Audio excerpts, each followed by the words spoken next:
श्री स्वामी समर्थ मंडळी. तर आता बघा मी फ्रेश वगैरे झाली, झोपेतून उठली होती. एक तासभराची झोप घेत असते मी रोज दुपारची, कारण ती डॉक्टरांनी सांगितले. तर आता आपल्याकडे प्रेग्नेन्सी आहे म्हणजे मी किती खाईन किंवा जे दिसल पुढं कोणी शेजाऱ्यांनी जरी आणलं असेल ना तर ते मला खायचंच असतं असं होतं. आणि किती खाईन होतं, खात तर इतकं नाही, मी थोडंच खाते.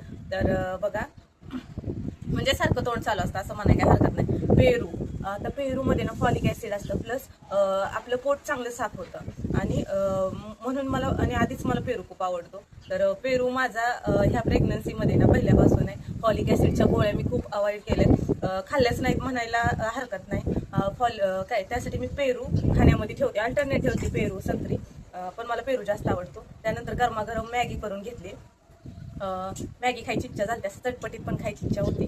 आणि सकाळी मी शेंगदाण्याच्या पोळ्या बनवल्या होत्या, तर शेंगदाण्याची पोळी घेतली थोडी खायला, जर खाऊ वाटली तर खायची म्हणून. तर असा होता आपला व्हिडिओ.